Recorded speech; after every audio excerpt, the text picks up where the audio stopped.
Welcome back to Pop Culture Roll Call, the show where our hosts are watching The Magicians by only viewing the scenes that their character is present for. This is Season 2, Episode 4, The Flying Forest. Welcome back to the episode of Pop Culture Roll Call. I'm your host, Mike. We'll be watching everything from the point of view of Penny. To left me as always. It's Dasha, and I watch everything from the point of view of Margot. In front of me as always. It's Colin, watch everything from the point of view of Sad King Elliot, as always. And right here, right now. Hey, it's Brian. And right here, right now. It's Brian. And right here, right now. It's Brian, and I watch this Quentin. So that is a inside bit. That is someone on this couch who decided to interrupt the master of ceremonies during their intro, and I decided to fight back, and then I would not stand for it. So you decided to fight on the air. Yeah. Whenever you had the power. I get to make it the bit. Yeah. Okay. Mike's having a day, everybody. Hey. I'm the captain now. He's snapping for those watching. If you're not watching on YouTube and you want to see Mike snap at you and then point at his own face, you can go ahead over to the YouTube channel. I was trying to think. I've never done business about the YouTube channel before. Yeah, we so should though. We should promote it more. Yeah, we should. We should Hey, get one of you wanna them go see me- vanity URLs. I don't know if we can do that though. I don't know. Maybe if you like and subscribe our YouTube content, we can get one of them vanity URLs. Yeah, watch me go point like with attitude and snappy. What is the name of our YouTube channel? That's what I'm asking. I have no idea. I don't Search know. Pop Culture Roll Call on YouTube. Tell us what you find. Yeah, hopefully it's us. Whenever you find us, comment on one of the videos of what other stuff you found. Yeah. We've been replying to comments on YouTube. Yes, Thanks we have. everybody who's been commenting. Thank you. Thank you. I appreciate it. Yeah, I'm sorry that I didn't know that you exist. I can only interact with our fans in so many mediums. I try so hard. Brian does a lot of the YouTube. No one's Thank you, posted to my Brian. Zanga. Every comment that I reply to, I reply about like 6 days late because I upload it and then don't check the comments until I'm uploading the next episode. There you go. Nailed it. Anyway. Let's talk about this week's episode, Season 2, Episode 4 of The Magicians. Which was called James Insert Name Here. Oh, yeah, James isn't here today. Yeah. I'm not marking it, so he has to do that. I know. It'd be funny if he did, though. I start with credits, which I think is the first time that's happened for I me. definitely don't start with Yeah, because I'm watching your arm getting sewed up, so that explains why. Yeah, you you're get unconscious credits. on a surgery on a surgery table, on a whatever. You're unconscious and being sutured up by a centaur. On an operation Oh, so table. There we is go. a centaur. Operation A table. Thank centaur you. with, and I quote, the biggest dick. That Margot's ever seen. A centaur? Yeah. Yes. I mean, Okay. makes sense, right? It does make But sense. is that impressive for a centaur, or Yeah, is that is it- standard for a centaur? Is it like bigger than a normal horse dick? Margot I said the don't biggest know. dick I have ever seen. I'm not sure how many horse dicks. Like maybe Elliot has a different frame of reference growing up on a farm in Indiana. He's like, I've seen a lot of horse dicks, and it's an average size. He doesn't. He does not dispute. So Does Margot have a weird fetish? Because didn't like last episode or She two talked about episodes, she fucking talked about horses, too. fucking horses? did Yeah. she? Yeah. Oh yeah, she This did. is the second episode in a row Margot's talked about. Not a good look. I mean, they're also in Fillory where the animals are like consenting Consensual. fucking animals. we did talk. They did Yeah. establish They did that on establish purpose. that. Like, So Yeah. They got ahead oh of that. God.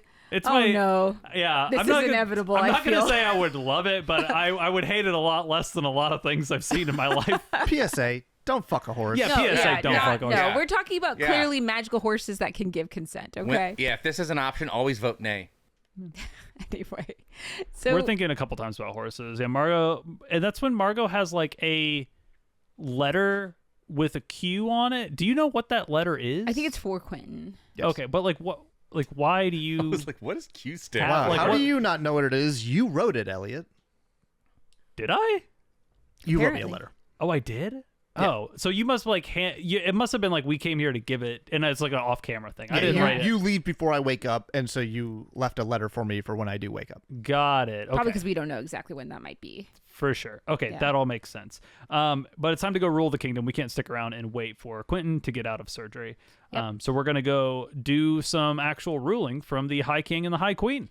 And it is pretty intense already once we're in the throne room. We're arguing with a bunch of courtiers, I Yep. assume, because they are telling us that like there are power vacuums and stuff here because there are people in Fillory who are basically just waiting for us to die or run away or any of the Both. The things Yeah. that always happen to the human kings yeah. of Fillory. So Exactly. there is like a huge like power vacuum and not everything is under our control. And on top of that, the wellspring has been befouled. Yes. Which I don't think we get an answer to right away, right? No, we mentioned it last episode. Yes, we did. But it was the Ember that Ember took a shit in the fountain. Okay, I didn't know if we actually said that was it. I knew that we said it was like tarnished, but I didn't know if we got an answer. I thought this was the first episode that I got it. I might have just not clocked it when you were all talking about it. I don't understand how we learned this last episode. But like you there must have been definitely something said it. off screen, but there was like oh my god, Ember really took a shit in the wellspring, and then That's how you befoul a wellspring. Yeah, it is befouled. It is truly, truly foul. and we can't find Ember to beseech him to fix this. Out. Again, I feel like there's clearly some sort of machination that he's doing this on purpose. Let's like Yeah, and that might have been why we had that like strange intro from Ember in the last episode where we were like sitting outside his house and it was like we got that cutaway to black. Like this might have been all sort of par for that course. It is strange in this scene because again we're talking to what seems to be like, you know, maybe ruling families or like wealthy families or influential families, like the heads of these families or different like government institutions or whatever. But Margot is being very like iron fist ruler, and Elliot is kind of back to his dissociated thing. Like this is also a reminder to everyone watching at home, like Alice died at the end of last episode. So and we talk about that a little bit here. Yeah. Because while Margot was doing the like, you know, guys are sitting up there like, oh, they won't pay their taxes. Some of our citizens don't want to pay taxes because they don't recognize our rule. And Margot's like, they'll pay their taxes if we break their legs. And I was like, Jesus fucking Christ. Like, I get it, kind of, but I didn't realize Margot was going to come in, sit down, and just be like let's go Mafia fuck up our coded. citizens. rule like, with an iron fist. Yeah. she is really Interesting. yeah, like we talk about this later. You don't get the scene, but it's like she is very much ruled by fear.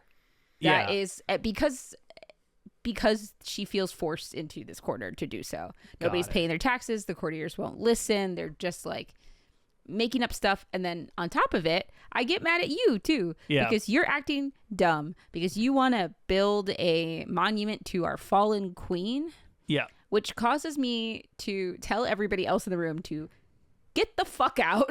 So we can talk. Yeah, Elliot like hasn't added anything to this conversation until he like, while we're talking about the fact that our kingdom doesn't have any money and that there's power vacuums, Elliot's like, we need to build a 100-foot statue to Alice to remember her name. Yeah. And they're like, we can't afford that. And I was like, well, I'm the king, so find a way to afford it and give me plans. And that's when they get shepherded out. Yeah. Do we need to elect a fourth king? Kind of talk about that a little bit here, but not really. There's not really been a conversation. Because we don't want to give Penny any actual power. Yeah, I suppose so. I don't think Penny's interested, but yeah, we could try. Wow. But this is where I basically am scolding Elliot for being immature. Yeah. Because I'm like, Alice wasn't her friend. She was a package deal with Quentin. Which I think is way too mean. She's being mean. She's being very mean. Why is Quentin your friend? I know. That's what was my question. It was like, I think Alice is just as much our friend as Quentin. I'm not sure why Elliot and Margot picked out Quentin at the beginning of the year on purpose. Alice was kind of an accessory to that I guess situation. it's more like how helpful and like relevant they've been to our plans, I guess, which I suppose isn't like friend. Anyway, I thought it was a little strange. It seems like Margot's lashing out a little bit here. Oh, definitely, because she follows that up with like, you are the High King of an entire land. You need to be responsible. Yeah. And he throws back and forth. Like he's starting to jab at her, being like, "Since when have you been Hillary Clinton?" Basically, he says Fillory Clinton. Well, yeah, Hillary Clinton is Fillory Clinton is very good. I have it underlined in my notes. It's very funny. God damn. And and she responds with, "Since I'm me," which like she is upset with Elliot for not rising to the occasion, basically, because she says that like, my crown is just as heavy as yours. Mm-hmm. And then this is when Elliot is grumpy and is lashing out too, because he doesn't get to leave though, and he doesn't want to be here anymore. He doesn't want to do this.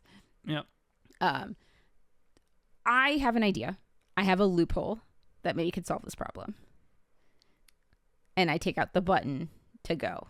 and I give Elliot a little the actual button. It's the first time I've seen it actually. I don't since when you did like I have pull it it out of your bra? Yeah, you've just been keeping this powerful that dress does not have pockets. Next to it. I'm not saying that. I'm more saying maybe don't have it on your person. It is an extremely powerful artifact that you just like casually whip out. Like we haven't touched on it in like episodes. You're like this thing, boop, and just like disappear. It was really odd. It was really fast. It seems like there be some more reverence to that button. The woman that pulled out a gun? Yeah, no reference. She's got a teleporting button and a gun just like shoved in her clothing. And my next scene is after the credits because that's when I get a cut. So does anybody else have anything before the credits? That's my credits. All right. Mine sluts, always plural. Yeah, shake your head at me. My first scene is with Margot. We're at the cottage, and I'm shuffling through things and collecting stuff, and that's when you just like zap in. Yeah, I just teleport in, out of breath, just a little frantic, and I essentially have been trying to get back here, but my aim's been off because of my hands. Right. And because your chains were removed by Julia. Mm-hmm. Okay. Yeah. So I'm off the chain, just can't control anything, and the last 3 worlds I was in all didn't have oxygen. Terrifying. So just not a great experience. But yeah, I'm just like, hey, what happened? Did we get the beast? So this, I give him a lore dump. Okay. The beast is dead. Quentin was hurt. And also Alice was hurt a lot worse. She's dead. So in that order. Hurt a lot worse is correct. Yes. And then I'm not sure why it's not just also dead. So, I don't know. So you strung them along like hurt permanently. It was like Alice is hurt a bit more. She's dead. She did. And I'm in shock, and I just kind of like walk off without saying anything. Yeah. Mm-hmm. And my next scene is with Elliot helping you. Finn. Yeah. Yep. So my scene after the credits. So I'm in bed reviewing petitions. So I'm trying to like kind of take Margot. Yeah. I'm trying to take Margot's your criticisms. Mm-hmm. I am like reading all of the petitions to the king. I'm trying to like do my work.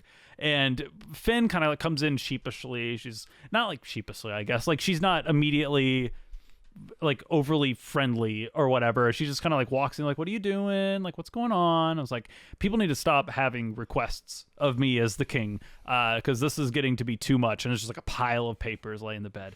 And she's like, well, could I ask you a question? And I was like, you're my wife and your dad makes knives for a living. So shoot, like, I don't know. I think you could just ask me whatever you want. And she's like, so that other night, like our first night together, I know it was super awkward, and I know it didn't quite go the way you want, and I know that I'm not really the type that you would pick if you were to pick a type, but I'm like really happy together, and I'm glad that we spent that night together. So they did like have sex that night. They consummated their whatever king and queenship, and she's like, and honestly, that was like super great, and you're really great at it. And I haven't had a lot of chances to be with somebody who's like really great at it. So I guess what I'm saying is I don't really know how to politely ask you to fuck me. And is Quentin, there like a petition? Is there? How do I say that? And Quentin's like, or Quentin, Elliot's like, and I just like go to open my mouth, and that's when we go poof, and like Margot comes in. I'm like, oh, Margot's here, and Finn looks very disappointed to have the moment interrupted. Yes, I basically have come back and I'm like, I got it. I've solved it. I got the shit we need. I went to go visit the guy who made the Margolem. Your ex-boyfriend, the bastard. He just like left all the stuff that we needed to make the stuff out and very easily stealable. It was like he was begging me to take it. So I did. Yeah. And so I'm really excited to make another Elliot. Yep. Wait, why are you making another Elliot? So, want to stay here? We'll get there. We'll so talk about my it. next scene. Do you want to do anything before we jump ahead? I can if you want. Sure. All Good right. thing. I'm waking up in the outdoor hospital. Yeah. There are no centaurs to be seen, unfortunately. There is a lady nurse. And she's like, oh, be careful. I'm on this platform that's, I don't know, 3.5 feet high or whatever. And she's like, that's a long drop for human legs. I wouldn't like to see you get hurt so soon after being rebuilt. And like, kind of looks at my shoulder, and it's like, it looks like it's like made out of wood or something. I don't know. Oh, really? Yeah. Huh. It looked like they were stitching flesh back together. I thought so too. Yeah. It looks like wood. It's hard to tell exactly what it, but it looks to me Okay. like It's like it has like wood elements to it or Okay. something. Okay. That's cool. But it's You're not a- flesh. You're a forest Luke Skywalker. Sure. Let's go with that. Luke Skywalker is the Forest Luke Skywalker. What? But No, he's made not. out he's of on forest. a sand planet. Yeah. That's not where he trains. But he was though. rebuilt out of forest Yeah. and not out of mechanical bits. Anyway. Anyways, yeah, I'm basically like asking if it's like a hospital, and she's like, "Oh, it's this retreat. It's a few hours gallop north of White Spire." Like I don't know. I mean, Horses Quentin are probably so knows full what of this is. themselves. Constantly. It's a few gallops. Ugh. This is a human. This is a human. I But know. She was a patient here a number of years ago, and the centaur saved her life, and she is repaying that debt by working as a nurse. Okay. Apparently, I've been out for 3 weeks. Jesus. I didn't know that's a long damn I've been time. teleporting for 3 weeks. Yeah. Oof.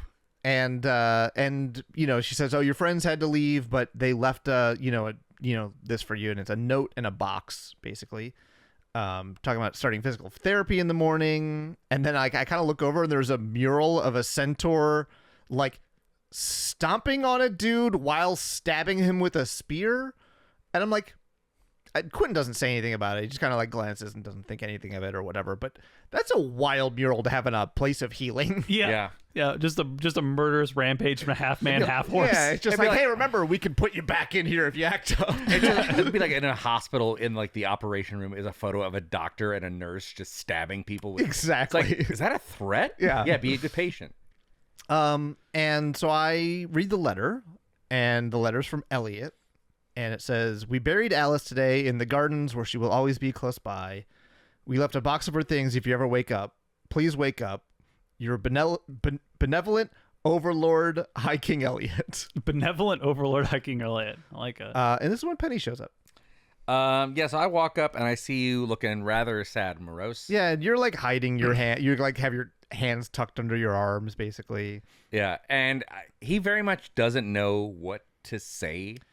Yeah, And you're not like overly friendly, but you're also not overly harsh. You're like, "Sucks about Alice," and I'm like, "What do you mean it sucks? Fuck you!" Yeah, Like, and it's very much like it's half of like, how do I address this? I know he's suffering, yeah, but also I don't know if I want to process it myself. right. So it's like it's more for me and you of like, this sucks. And like, Quentin is the agitator here. Like Penny's trying to, not gracefully, but he is trying to extend an olive branch of like, "Hey, sorry, that's rough, buddy. Like, I cared about her too." And I'm like, "What? You cared about her for 10 minutes, including foreplay?" It's like, fuck off, Quentin. Because I'm like, are you mad at me because I cared too little or cared too much? And then I just be like, "You fucked up the one thing we counted on you for." Basically saying it's his fault, which took me a second to even like piece together the dumbass logic that Quentin is doing. Because I don't here. understand this logic I either. think the logic is Julia came along for the ride, which was not Penny's fault. But Can't he's stop her. saying that's Penny's She fault. grabbed me. And then that's why the first spell missed. Which and is then why. that's why. Yeah, everything because it's else not because Quentin broke the formation. happened. Yeah, it's insane. Well, I mean, I do. He Let's was always be going to fair. break this formation to save Julia. I mean, let's be fair. I think the show also knows that this is a ridiculous statement. Yes, absolutely. Yeah. And then Penny throws it back in my face by being like, "Well, it was your cacodemon that killed her." Yeah. And I'm like, "That wasn't Alice. That was, Alice was gone at that point." Which basically. they do. Which Yeah, they did they acknowledge say that at break bills. Like that was one of the things that we learn. Which again, you weren't there for that conversation, but when we were talking about when he was consumed, he was gone. Sure. They do imply that you don't. It's a husk. You've lost your humanity and you're not human anymore. The magic has taken over. Yeah. Anyways, I'm like, "Can we just like heal from our horrible injuries separately?" I was like, "Nice to see you too," and I just walk the fuck off. "Yep."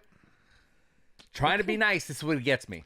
Well, we come back and we've got a full Elliot cologne, Elo Golem. Yep. I don't know. El Golem. Yeah. And Elmar we're Golem? talking about how you're contemplating sleeping with it. Yeah, I called it.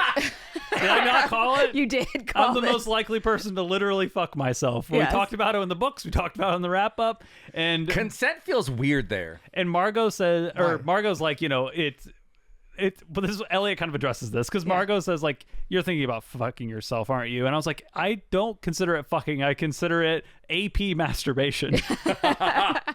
And she's like whatever. And Margot kind of like dips. And I have a second part, which is like I've got the variation on mind control. So I'm gonna cast a little spell. So basically, you're gonna take over the golem, the brain of the golem, to travel to the school. So you'll physically be in Fillory, but be able to interact via the golem outside of Fillory. My brain will be in an analog of my body. What a MacGuffin. In another, and that's kind of what Elliot says. Like, is that gonna work? And Margot's like, I don't know. Don't see why it wouldn't. But we don't know. Maybe the golem hits the button and he bursts into pieces. But at the end of the day, it doesn't really matter because it's not my physical form, and my brain ideally should just zip back into my body. If you die in the golem, do you die in real life? I don't think so. No, at least definitely we not. don't seem to be worried. There about is going to be something where we think Elliot is dead and it's the golem. Yeah, that's gonna happen. I hope we're all prepared for this. Why does every show or almost every show we do have like a clone or a golem? We're into or sci-fi. I don't know what to tell easy you. sci-fi shit. Yeah, it's just sci-fi fantasy stuff. Yeah. So the same thing we did a time loop episode. It's like every other fucking sci-fi show does a time loop episode. There are 6 ideas, and they've all been recycled 100 times. All of them are the same cereal that everyone's made. So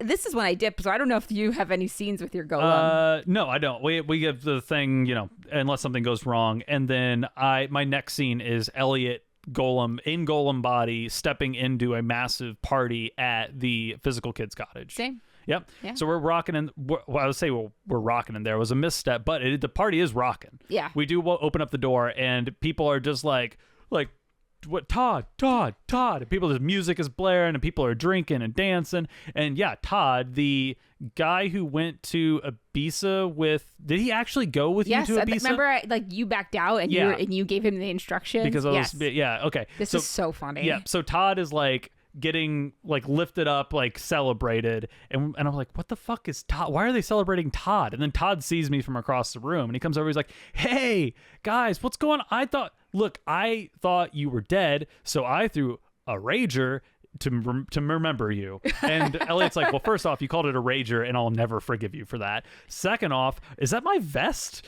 And he's like, yeah. And he goes to take it off, and Elliot's like, why are they chanting your name? Or maybe I'm getting the thing, but it doesn't matter. You tell him to keep it. I tell him to keep the vest, but at some point I ask him why they're chanting his name, because just because it's a big party doesn't mean everyone should be chanting him. And he says that the party was so good and everyone was having so much fun that in my absence they decided to elect Todd the new Elliot.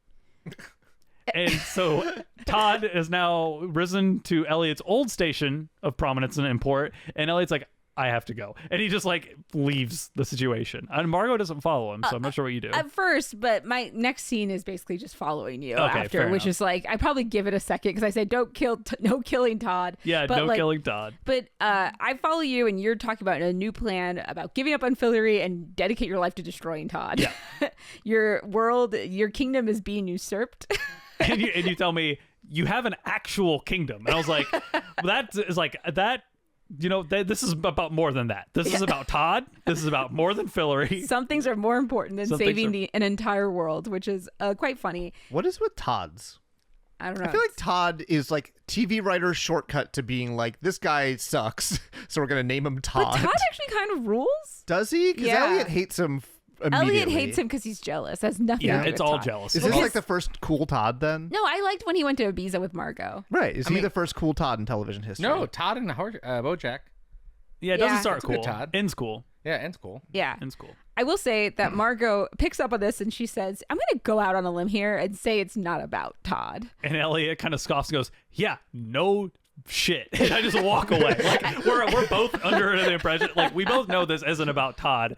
Elliot doesn't give a shit. He just needs to be mad about something that isn't Fillory and I feel like Elliot is reveling in being worried about something that is not an entire kingdom of strangers. Yeah. He's like, this is a thing that I understand. This is a cottage I understand. Yeah. This is a culture I understand. These are people I understand. Yeah. I can imagine that having to deal with crazy magical problems with centaurs and whatever, it would make you feel a little nostalgic for mundane issues. Yeah, yes, for sure. I do think we end the scene with me calling after you, say, no killing Todd. No killing Todd. Whatever it is. Whatever it is, don't kill Todd. I keep scenes in this party, but why don't you all do some stuff? I have a couple short scenes. I got a quick scene before we meet up. So I head to a healing spa outside, whatever it is, and I'm waiting to be seen. And a centaur shows up. Everybody sees a centaur but me. Named Sawbones. And that's a terrible name for a doctor. bad name. And he comes in to check on me, and I hold out my hands. He's like, "Oh, those are the most accursed things I've ever smelled. They must be removed immediately." How did they get cursed? And I'm like, I don't know. Some dude at like the Chatwin's Torrent River, and he's like, oh, the River Watcher. You know him? I'm like, yeah. Like, what's going on? And he's like, I can't help you. I'm like, what do you mean you can't help me? I'm like, listen, there's nothing I can do. I'm like, just chop them off and give me wood hands like you did Quentin. Like, what is this? So he does acknowledge that Quentin's arm is wood. Yeah. Huh. Okay. And he's like, your hands are cursed, and I'm a surgeon, and I cannot risk the curse passing from you to my hands. The River Watcher is a dangerous person, and you erred greatly in offending him. There's nothing I can do. And I'm like, what are you talking about? Wait. And there's this weird pause on his face, and he kind of like looks off to the side. And I'm like, wait, are you shitting right now? And he just straight up just takes a break from the conversation. Just take a shit on the ground. Just takes a shit. And some lady comes up and like scoops it up. And he just goes, you're welcome. I'm like, whoa, you're welcome? But yeah, he refuses. My hands are cursed. Wild. My hands are cursed. He refuses to even touch them. He won't even cut them off to give me wood hands. Yeah. So I'm going to need... You pulled a Karen for an almighty river guardian. Yep. Congratulations. This is the realest I felt to Penny. Yeah. Yeah. This is the equivalent of a Starbucks employee spitting in a Karen's coffee and then giving it to her. Yeah, Never insult a waiter. Never insult a waiter. People or touch your food. Don't be rude to people. Yeah. Even if they deserve it, wait until you get your food. In Penny's defense, he was offered a service and then told after the fact that it cost money, which feels like entrapment. He's from Earth. America Earth. That should be an assumption walking into it, right? Yeah. Like, You I'm heard of assuming taxes? nothing's free. Yeah. That's fair. Yeah. Anyways, I'm opening my little box at night, and as I'm like about to open it, I see this like white lady creature in the woods. Just kind of like make eye contact real quick, and then that nurse is like, comes in with something or whatever. So I look back, and the white creature in the woods is gone. Oh, it's like a ghostly apparition. Definitely corporeal. Okay. So corporeal. We'll get to that later. Got it. Okay. But I really just catch a quick glance of this like white figure walking in the woods or whatever, and then it's gone. So, and I kind of asked the nurse about it. She's like, "Oh, you've seen the white lady. You're fortunate, like whatever." And then she basically takes what she like brought in and starts like painting on my shoulder, and basically it's like painting skin onto my shoulder. So I guess eventually it'll look like skin, but I still won't have feeling in it. That's pretty cool. So, yeah. So it'll be wood underneath real skin, basically. Yes, but I won't. Yeah, she says that it won't feel, but it'll help you forget what's underneath. I'm like, I don't know. If I had a cyborg arm, I'd want to remember that I have a sick ass cyborg arm. But it is made of wood, so I would want to add something like flame retardant on top of it. I think, and skin's pretty good at that. Listen, like properly treated wood isn't going to catch on fire It's any true. more I'm or less assuming- than skin does. I'm assuming that Fillory properly treats their wood. They don't know to put shit on crops. Magical. That's fair. Anyway. And then it just cuts forward, and I'm reading, but Penny comes in and tells me to get up. Mm-hmm. Why? Okay, so I have a quick little scene before this. Actually, that makes sense. Now that I remember what the next line is, you have to have this next scene. I'm just lying in bed. No. Let me say what the line is, and then we'll go back because Penny's like, get up, and I'm like, what's up? And he's like, my hands tried to kill me, so I broke my own arms. Yep. Yeah, I was lying in bed. Like, I was just lying, sleeping, and then I wake up to my hand just like strangling myself. I'm just like, and yeah, my hand is just physically trying to kill me because curses know what their jobs are. And the next scene is like, what happened? I'm like, I broke both my arms because my hands were trying to kill me. I need your help. Do you just have like loose, limp arms at your side? Yeah. It's like that old like meme video of the baby centaurs with like the little toddler bodies flopping on top of the horse legs. Yep. Have you seen that? That's very funny. But it's a good old photo, like internet comic. I essentially tell him, the bronies can't help me. I need the your centaur help. bronies is so funny though. Grab an axe. You're gonna chop your arms off? And you're gonna kill the river guy. Should we just do this next one, or do you guys have more? Does anyone have a plot about a book? Nope. About a book? No, I have a lot of other plot, but we'll get to that in a second. Do this and then I'll jump in. I got a couple. The next scene is it's the funniest scene in this entire show so this far. is the hardest I've laughed at anything in this show. Good. My arms are tied. We have like a tree stump to the or something. stump of a tree, extended out. Yeah. And I have drinking centaur booze because I'm like, do you know how strong it's got to be for a horse to get drunk? You're like, I'm not gonna feel a thing. I can't even feel my face. Wait, I'm obliterated. Blasted, yeah. I'm gone. And I just fucking do it, man. I take up the axe and I'm like about to come down. I'm like, I don't like blood. I can't do it. And I'm like, who loves blood? Just fucking do it. And I'm like, oh no. And then your rant Oh here no. is so I go, good. God, you're so fucking pathetic, you floppy-haired limp dick dork. No wonder Al couldn't get off on you. And you then- have no fucking... And then I come down with the axe and I miss and just take off his fingers. And you just hear me go, oh, I feel it, I feel it, I feel it, I feel it, I feel it. And so you're screaming like, I feel it. And I'm like, I can fix it, I can fix it. And I start like chopping with the axe. As you're saying I can fix it. And we're I'm both, like, ah! we're both screaming. I'm just chopping over and over again with the axe. What the And then it cuts. It's so fucking funny. It's so Because you don't good. see anything. You just hear screaming. squelching and chopping? And you hear the chopping more than anything. And then just the like, I can fix it, I can fix it, I can fix it. They must have had so much fun filming that. Just the first Like- chop and just take off your fingertips was so And funny. it's the hard, like, I am drunker than I've ever been. Yeah. And then the first thing, I can feel it. I can I feel can feel it. I can feel it. I can feel it. Anyways, Yeah. so incredible. What do you guys got? Okay. Season's just great. Oh lordy. All right. So back at the physical kids cottage. Unbelievable.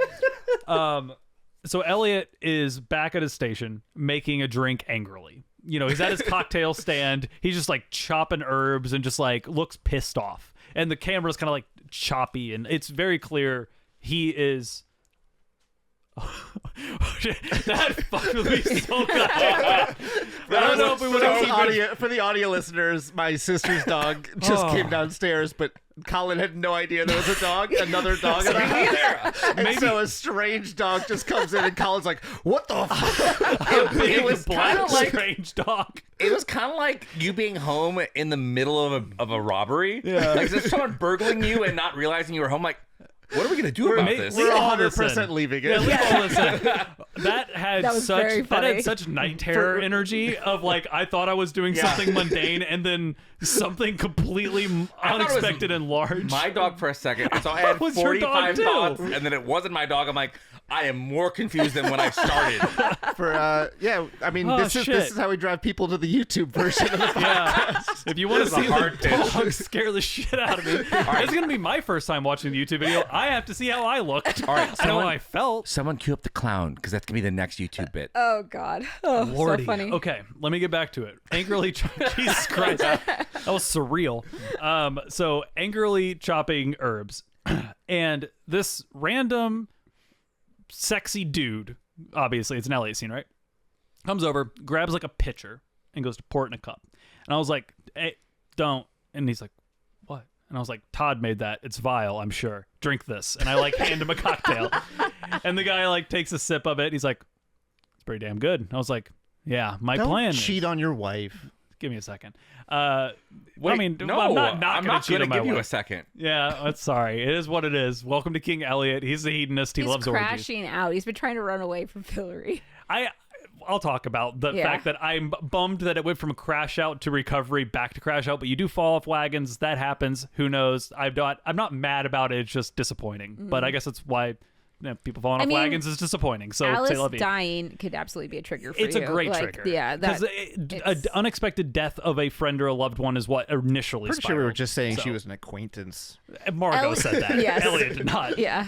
So anyway, this guy takes a sip, loves it, and I was like, "That's my new plan: is I got to make the greatest cocktail ever made. That way, everyone will fall in love with me again." And this guy sitting there is like, I was gonna say that sounds impossible, but magic does exist. Yeah, magic does exist. And so the guy's sitting there, he's taking a sip, and he's like, "You need to chill out." And I was like, I'm Elliot, by the way." He's like, "I'm Javier." And I was like, "Are you a first year?" And he's like, "A second year, but I don't actually go here. I go to another school. I'm here for the what was the tournament? Welters."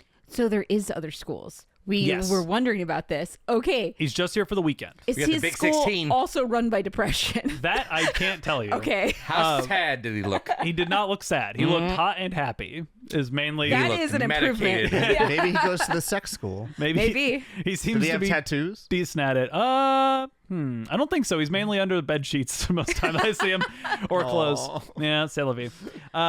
So Elliot is like, so welter tournament. And I don't know what a welter is. Are you gonna say that it's not cheating if it's a robot body? No, there's no way Colin's gonna Elliot say is. that. Well, I wasn't going to say that. Elliot also doesn't. Elliot's very aware that he's Welters cheating. is the chess tournament I think we had earlier. Okay, the big ones with the Yeah. Well, the little balls on it. Yeah. Got it. I thought it was a real life game, and I was like, do I not know this sport? I'm pretty sure that was called Welters. Got it. And that also makes sense why Elliot says, well, I could make a joke about ball handling, but I take ball handling very seriously. And of course, Javier says, so do I. And then Elliot and him was like, And then you get the eyes.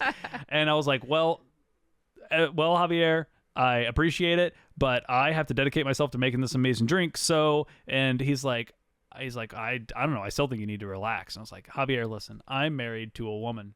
And Javier's like, and I'm dating a man, but he's in another country, which means all bets are off. And he's like, it doesn't. Not exactly. And Elliot, That works. Elliot doesn't look like he likes that a ton right away.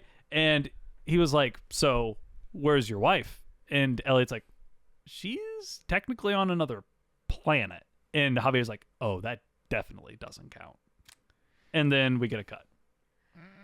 So the next scene is we're in bed making out, because obviously that's what transitions here. Is this all because she didn't know how to ask to get boned? Well, no. This is because Elliot's who he is. Yeah, that's fair. But that does come back around here in a second. Oh, no. This is this scene, I swear, isn't going to go where you think it's going. Okay.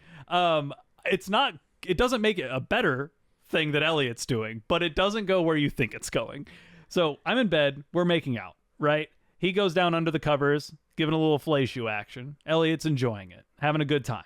There's some moaning action. All of a sudden, Elliot's vision cuts, and I'm back in bed in Fillory.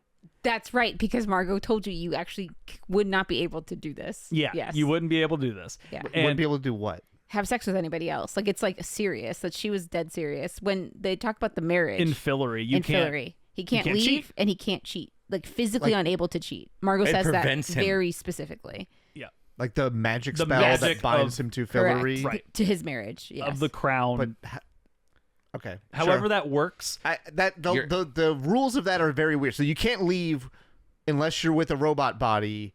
But even then, the robot body, the other rules still apply to the robot body. I suppose. I mean, maybe if it's a golem, we don't know if the golem could have had sex. All it means is that Elliot's consciousness. Oh, got there's kicked out. 100% a cut of Javier. What was it, Javier? Yeah, I think so. Because with a Javier. comatose robot or a robot, because did the robots the talk? robot's not comatose. They definitely, because my ex-boyfriend was sleeping with the Margola. Did it talk? It did not talk. It did not. But talk. he definitely had sex with it. There's definitely a goofy scene that we don't get.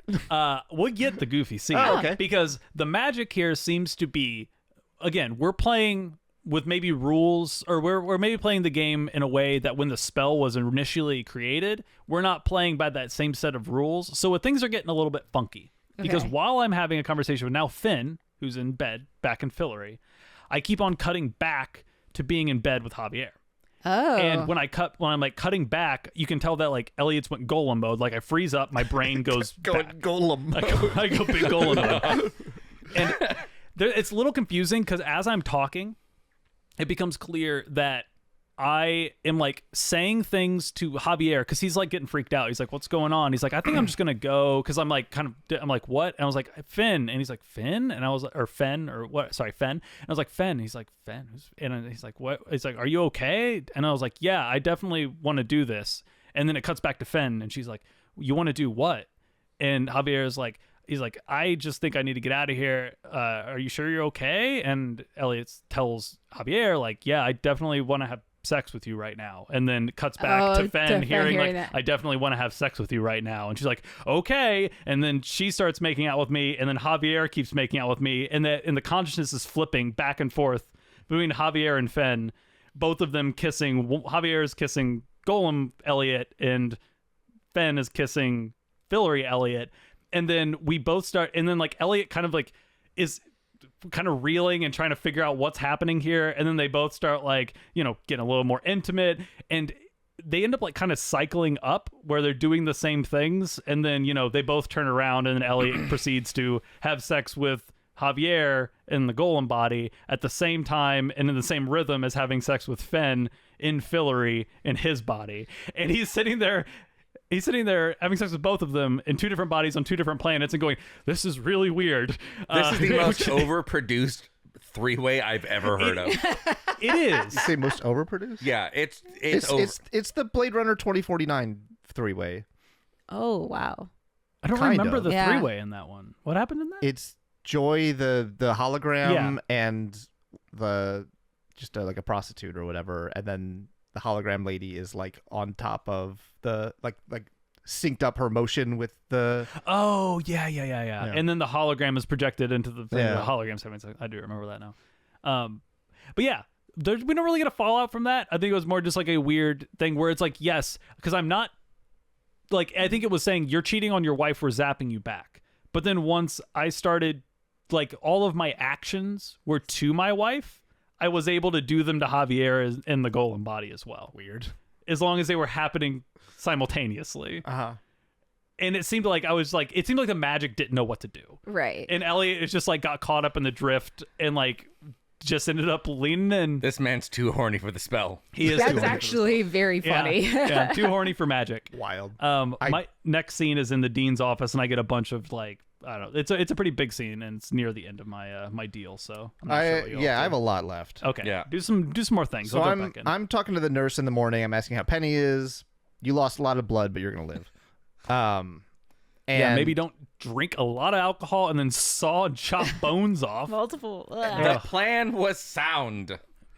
And we're gonna basically start physical therapy, and she's asking like if I had any like thing I had in mind for physical therapy, and I want to shoot a bow and arrow. Basically, I feel like that's gonna be good, kind of rehabilitation as well as a useful thing.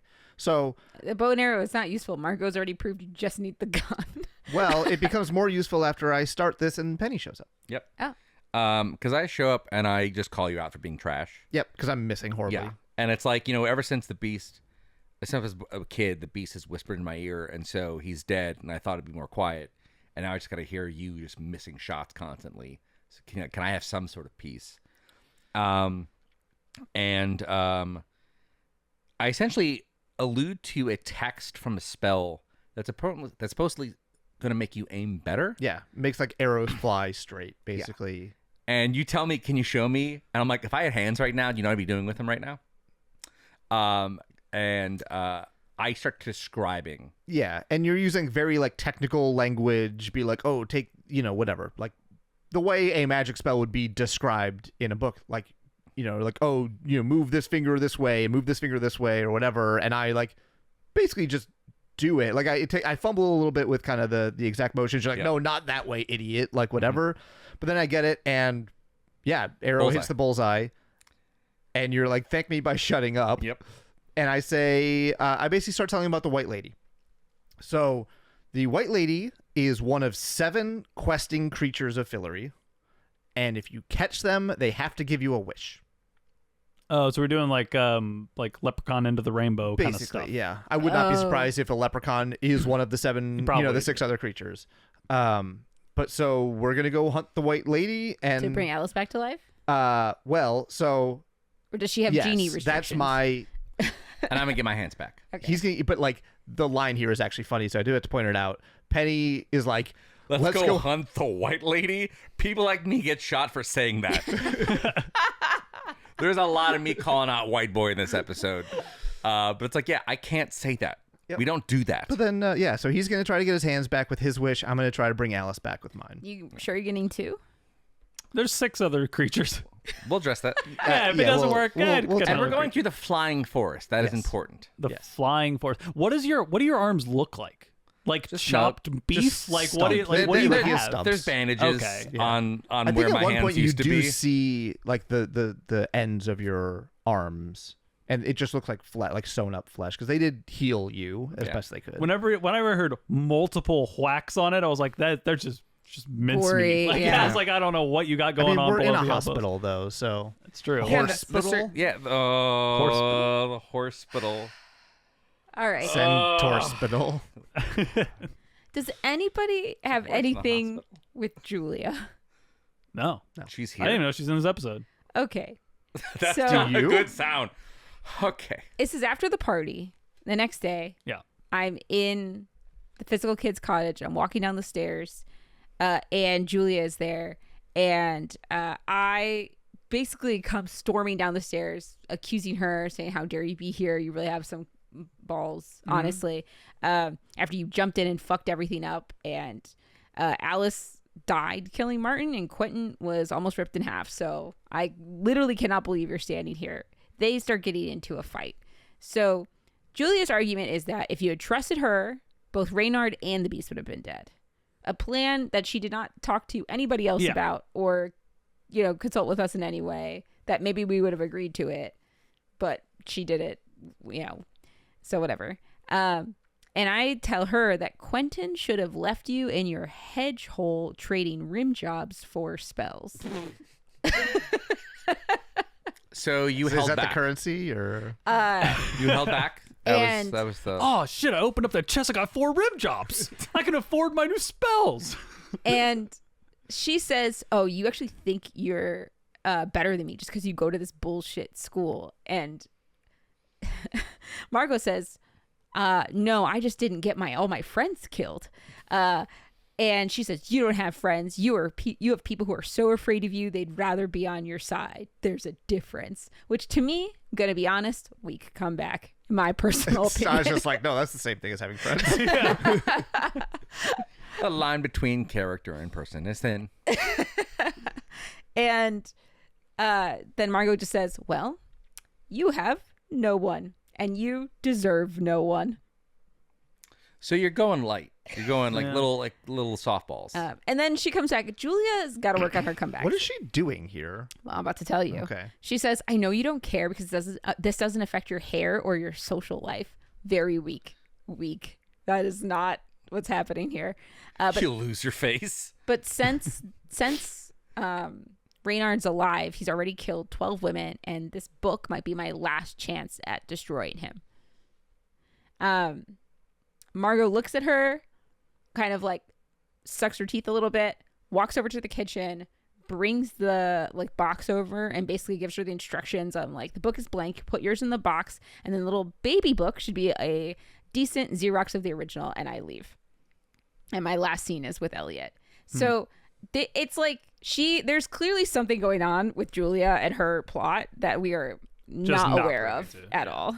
I feel really bad because Julia isn't represented here. Yeah. So sure. I feel bad disliking her because we definitely don't get any of her side of any story. But from Margot's point of view, I really don't like her. I get what Margot's saying. She yells at Margot for not being communicative and ruling with an iron fist, but Julia is also not communicative and is wasn't trying to work with us. She was selfish also, and she doesn't seem like she's taking accountability for that. And it feels that it's because she has, I don't know if you call it an inferiority complex, or if she just hates the school that she didn't get into so much and she thinks whatever. But I don't think she had a fair assessment of Margot, and that maybe is part of the reason why she went about this the wrong way too. Yeah. Yeah.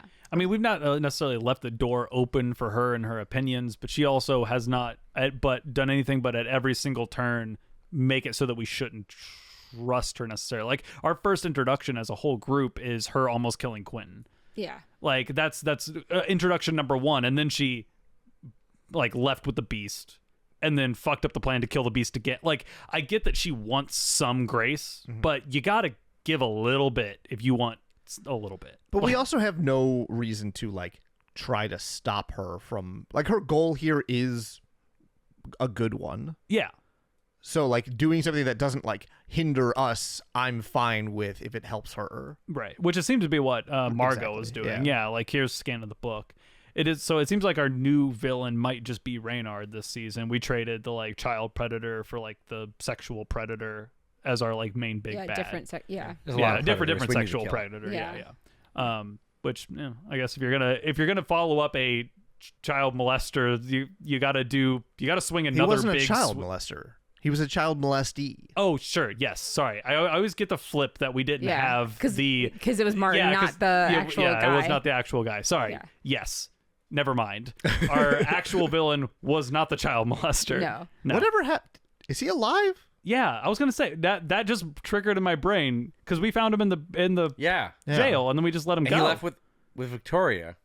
Where's I'm assuming Victoria? she left. Remember, she dropped off the guy Yeah, and at then school. We were fucked out, talking right? about. So is he wondering- just out there somewhere? Probably. Like, he's obviously like powerless. Or I wonder if she took care of think. him. Maybe he That's could be just possible. dead. I still don't trust Victoria 100%. No, so there's a chance same. that he's dead is dead. Interesting. Is that it? Yeah, we're in the flying forest. Yeah, and we're like, wait, why are the trees not flying? Apparently they fly at dawn and dusk. Mhm. We never see them fly. bad. Yep. And then you smell something? Yeah, it smells pretty good. It smells pretty great. And we're starting to get a contact high from, apparently the forest makes you high. Oh, it's the And flying then we're forest. like, oh, flying forest. So you went from getting blasted drunk on centaur booze to getting stoned in the flying forest. Crossfading magically. And talking about how like the Chatwins were like 10 when they came through here. They must have been high as shit. Inappropriate, right, Quincy? Yeah, Penny apparently thinks my name is Quincy. Is that not your name? So funny. Quincy? And we're just... It's all fish lens. Yeah, it kind of... Yeah. Like, of just like, it They looks were like a really 90s hip hop having a video. fun time with you two. Quentin This starts episode. like touching Penny's mouth. I'm like, what are you doing? Get away from my mouth. And I'm like, "That's my mouth." I'm like, oh, no, wait, that's no, my it's mouth. not. Oh. It's my your mouth. mouth. We're both tripping. It's Yeah. great. And I'm like, wait, where are my stuff touchers? Get away, get away, get away. I'm just, we're tweaking. There's a few cuts here, so I'm sure some of your scenes were probably peppered in here. Yeah. But like, kind of the big part here is like, we're going through the forest. We're high as hell, and there's like a rock, and It's like a fork. Two paths diverged in a And yellow you're like, wood. which way should we go? I'm like, well, the right path seems pretty popular. Because you can see like some footprints Yeah. on the right path, and so we go to the right path, and then Da-da-da-da-da, talking bullshit. I call you my manservant. And I'm like, whoa. Listen here. I don't know if you can call me a manservant, white boy. Also, what kind of manservant has no hands? And then we get back. Yeah, it loops around basically, and we're back at the rock with the two paths, and we're like, Seems like the right one is the popular choice. right. So And we're exact same thing. Yeah. and clearly, we're looping over and over again. It's very much like the Lost Woods from Zelda. You know, where Yeah. there's a trick to it. It's more. It's a Dumb and Dumber situation, not a magical time loop situation. I think it's both. I think it's both. Right. Well, I mean, looping is magical, but you all are just stoned and you don't remember having gone right. Yes. Okay, got So it. we- I didn't yes. want to make sure that wasn't I like think- you forgot Well, no, I other think than the you were magic stoned. of the Force is to get us high enough so we don't remember. Sure, fair That's- enough. Like the Force is keeping us away. right. Yeah. At some point, I find a locket on the ground, which I think is Alice's locket that was in the box. Mm-hmm. And once going back to the rock, and then one time we get there, we should, you're like, oh, the right seems to be the popular direction, and then I'm like, wait, if we're supposed to find her, I should look where no one else is searching, and then we go to the left. Okay. Yeah. And then we get into a clearing, and the high wears off. And that's when you start like breaking down. Yeah. I'm realizing that it's Alice's locket.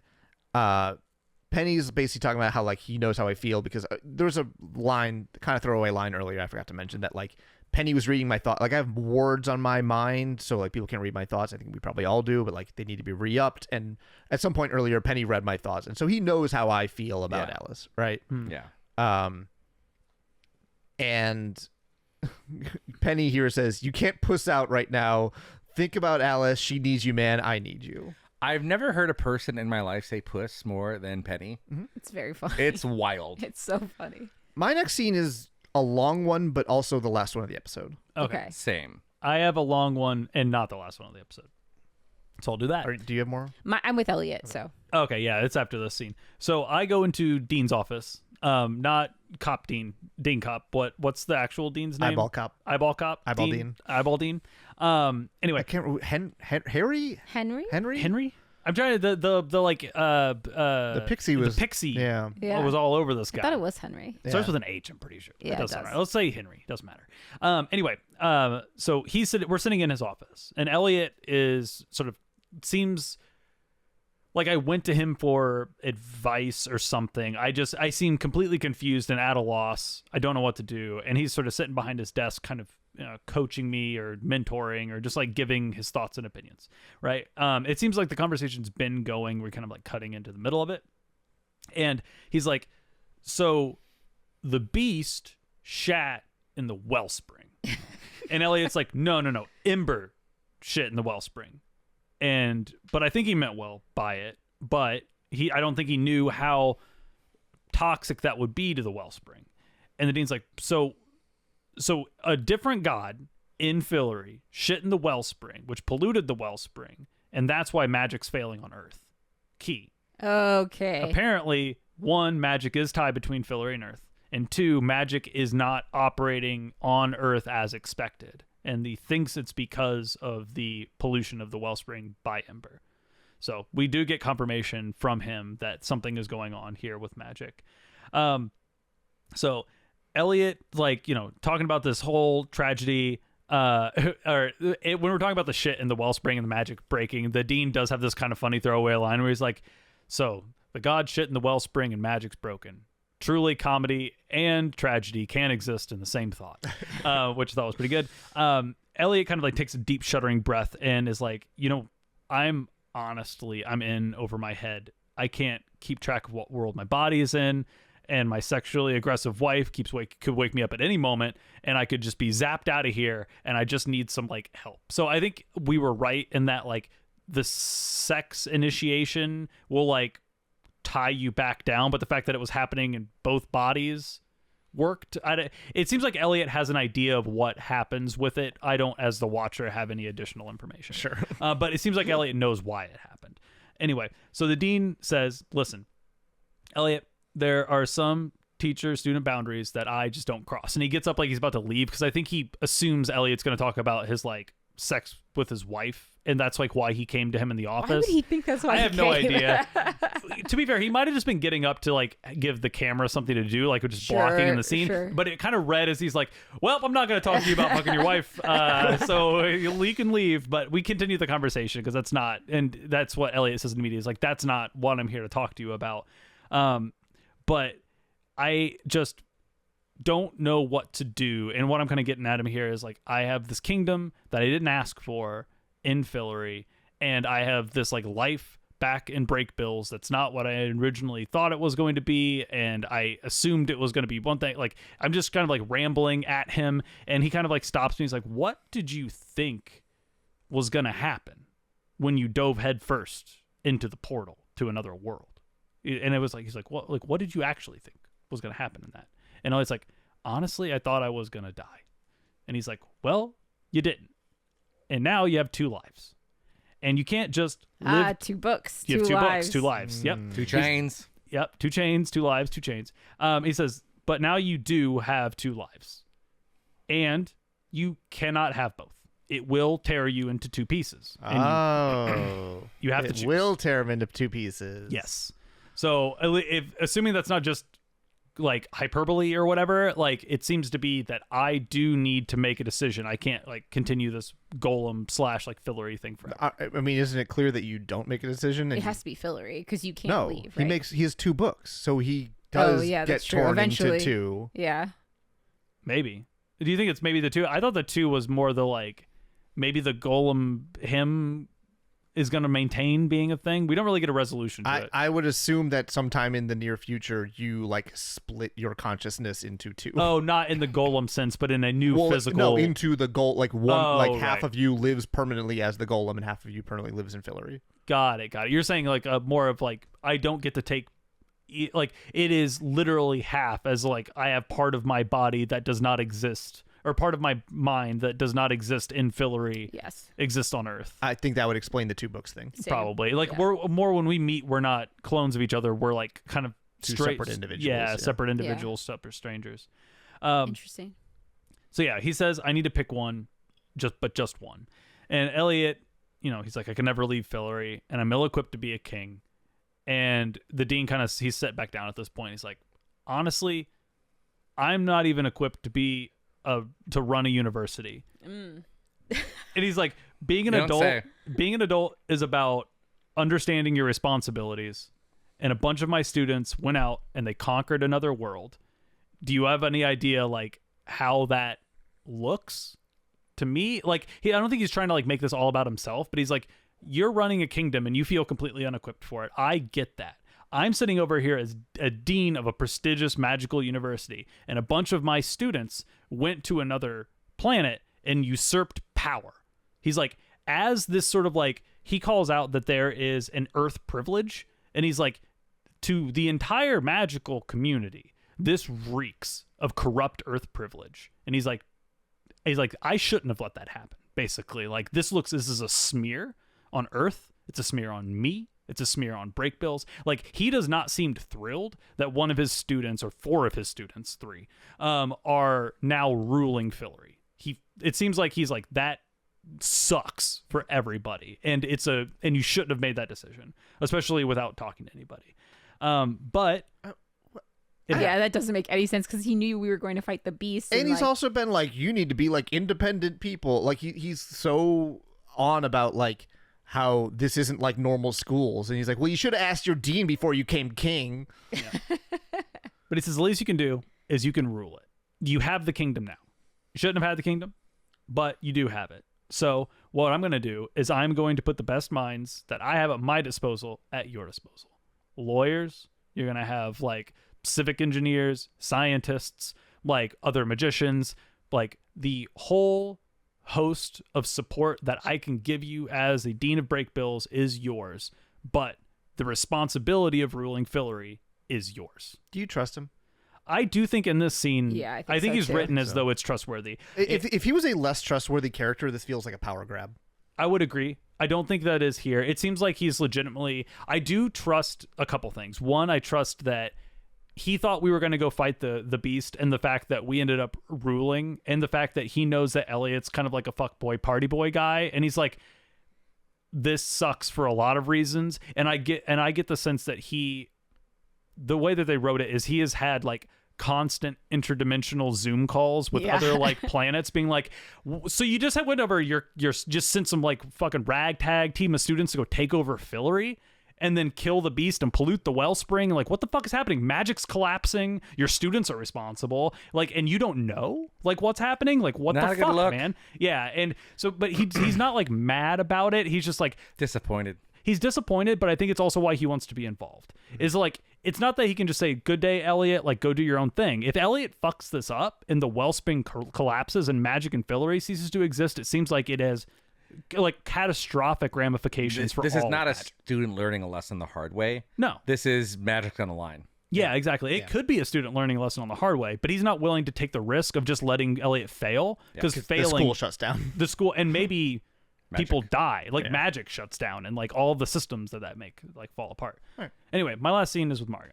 Yeah, same. So I'm coming back to see Elliot, and you're working at your desk and going through petitions in Fillory. In Fillory. I'm back in Fillory. And doing his job. Yep. Actually. And I say, so do you think 100 feet tall is enough for Alice's memorial? And Elliot kind of takes a minute. He's like, honestly, we can't afford it. I'm like doing the books. And I was like, we really can't afford it. And you throw it back in my face. We weren't friends with her, remember? Yeah. And then I say to him, and I said, we owe it to her because we weren't her friends. And when you say you don't have the money, Margot says, we're magicians. Let's build it ourselves. So I think the little bit of stuff from Julia made Margot rethink her attitude. I was not compelled by the writing in that scene, but maybe there's parts from Julia where that would have been more compelling. Yeah. But Margot takes it to heart in any case. Right. So that's it. Yeah. We're in the forest at night. Yep. And we hear like, twig breaking or whatever. And I kind of like take out my bow and arrow, do the little spell thing that Penny taught me. Penny kind of goes flanking off to the side. Got a flank. And I shoot the arrow and you hear something fall. And it's the white lady. She has shot a white lady in the forest. Sure. Wow. So here's the first time we get like a good look at her. She has like reindeer style antlers. She has like kind of horse deer ears, like hooves for hands. But her she has like Aubrey Plaza energy. Okay. She would make a killing on DeviantArt. But she also has that kind of incredible. That kind of like forest creature vibe of like she's very clearly topless, but there's nothing there. Mm-hmm. Sure. That, she's a sexless magical entity. That's what I'm looking for. Yeah. Sure, yeah. And like, I'm like, oh, don't run, and she's like pulling the arrow out, and she's like complaining, like, that hurt, whatever. She's asking why we came, basically. And I'm like, that's my arrow. You have to give me what I ask. And she's like, obviously, you turd.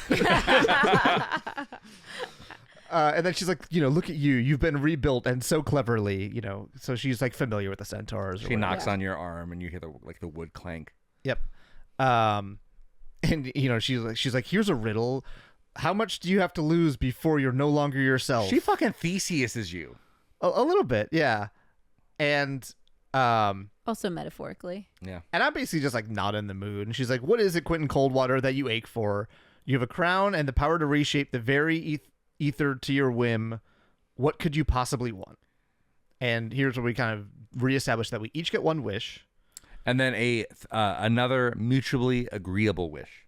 Why didn't you all invite us? Yeah. And then she's like, and just shoot her and give like 5 wishes. She's like, fuck off. You get one wish and one wish only. And I'm like, okay, I want my hands back.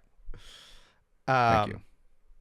And I asked for Alice Quinn, right? I'm like, Alice Quinn, bring her back to life. And she says she can't. Classic. She does, yeah. She says, we all have limits. We can give you anything you want, but we cannot pierce that veil. Alice is gone. This is genie law. Yeah. I am so happy that for a while, I'm like, are they just going to bring her back? I think she will still be back. I'm not sure. This is very this is final in the way that she is talking. Let's get through the scene and I'll. Yeah. Anyways. And so I'm kind of well, I came here to get this wish. I can't get that wish. This is when Penny's like, can I get my hands back? Hands, please. And she's like, that I can do. And then you immediately fall to the ground and start screaming. Yeah, because you hear the squelching of hands regrowing. Yeah. And I think Did you ask for uncursed hands though? Don't. It's gonna be it's a fine. genie Don't situation. Penny's paw me on this she one. did not she did not have genie. I mean, maybe she's gonna fuck us on this, but it sounds like she's giving us our wishes. Yeah. She's like, you got me. What do you want? Yeah. And I think she helps me sleep through the pain. Yeah, because you start screaming. She does a gesture, and then my episode cuts. Right. She doesn't want to hear it, basically. And so you're Shut the screaming. fuck You're screaming. She does another thing. You stop screaming, and then I'm like, "What'd you do?" And she's like, "Oh, he'll wake when he's healed." Thank God. And then she's pissing me. Do I have to pay extra? Because did the wish include anesthetic? No, I think that's all part of it. Okay. So, she's basically pissing me because she's like, I can't nap until I grant your wish. So hurry up with it. I want it now. And I'm like, I'd like to be happy. Can you do that? And she's like, I can do wonders, but you should know there's nothing I can give you that'll soothe your shade. There's only what I can take away. And that's a prescription for antidepressants. So, and I can't promise that will help either. I really like this scene. So basically she's saying, and Quentin picks up on this immediately, that she can't make me happy. What she could do is take my memories of Alice away. That Eternal never sunshine. works. Nope. That never Don't eternal sunshine. works. And Quentin says no. Yeah. Okay. So he immediately is like, no, that's, whatever. And she says, then you are wiser than you appear. Good idiot. You would. You look. She's fucking got that dumb. energy. She's got that energy. I you like fucking it. Idiot. I like it. But she says, you're wiser than you appear. You would find your way back to sadness no matter how far you would run from it. So I think she's it's a also just great like line. duffing you You're a just little an bit. emo boy. Like a little bit, but like that's Yeah. how Quentin is, right? Yeah, like Just a You were sampled emo born boy. an emo boy, you'll die an emo boy. I can't work that kind of magic, kid. Sorry. she asked like what I would want, right? And I'm saying everything I've ever wanted, I've got. Magic is real. It can fix anything except for what I need. I loved a girl. My entire life I dreamed of Fillory, that I would be like Martin Chatwin and I'd find a way to stay here forever. And I pause and I say, send me home. And I basically blink and I'm in the middle of New York City, 1,000 people around. I still have my like bow and arrow and my kind of fantasy garb. And I take my bow and arrow, I throw it in the trash, and credits roll. Can you just do that whenever you want? I guess Penny Right, it has. seemed like That's a a waste of a. It's zippy bag. absolutely a waste of a wish. But like, he's not supposed to need anything because that's what he just Poignant. said, right? I really like this scene. I really like this episode as a Could whole. have wished for Reynard to be listen, dead. understand. I understand all of that. But there's like he had to make a point. there's something going on with Quentin here where like he's finally realizing that like the things he's wanted his whole life won't make him happy. And he realized that he needs to like work on his happiness himself, and he can't just like have other people fix his problems for him. And that like, you know, all these magical things that he's wanted his entire life haven't brought him any closer to being happy. It's probably the opposite, that he's sadder than he's ever been. Mm-hmm. And so he's like, I just want to go home, and does.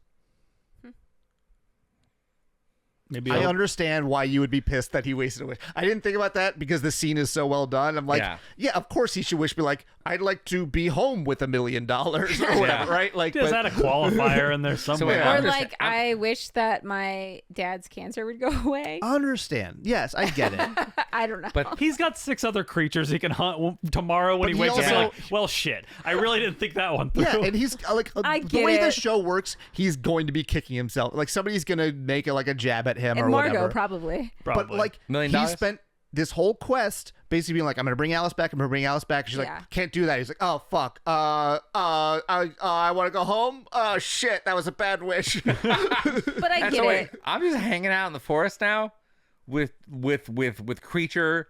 Forest creature Aubrey Plaza. You understand that you have hands that work, so you can travel wherever you want. yeah, Yeah, once you that's wake true. up, you're going to be You're fine. going to be fine. Hey. They're not going to have tattoos on them, though, because they're new hands. That's I true. gotta retat. Got to retat up. I do think it's a good metaphorical end to the episode. Yeah. I understand what the show Maybe is a bad doing. logical end to the episode. Yes, but I get the gist, the intent. You Long know, story. I watch shows for the vibes, not the plot. So like the vibes are good here. Yeah. Obviously the plot, you could poke holes at it or whatever it is. I don't care. I really liked it. The real lesson here: don't waste a wish, and be very explicit with what you wish for. Maybe she is evil genie and your hands are going to be cursed again or whatever. Then I'm and back then she where I just started. took so much pity on me for such a horrible wish. She's like, I'll just give it to you straight. All right. Normally I make wishes worse, but that one's pretty trash. Ooh. That's all I got. That's a good episode. Yeah. This season's been much better. I like this season a lot, It actually. has been really good. Yeah. I now am curious if there is like talks in the magicians community of like get through season 1. Just get through the first season. I'm not saying season 1 was bad. Yeah, no, it it wasn't wasn't that bad, but No. season 2's better. It's season 2 is so much like I've laughed really hard on the act scene. But yeah, thank you for joining us. I'm your host Mike signing Appreciate off. y'all. Left me as always. It's Stasia. From me as always. It's Colin. And right here, right now. It's Brian. We'll see you next time. Bye forever. For more information, go to popculturerollcall.com. Follow us on Facebook and Twitter. Please subscribe, rate, and review. Our new theme provided by Stephen Rossbach. Find him at stephenrossbach.com for more of his work. Join us next week for another episode of Pop Culture Roll Call.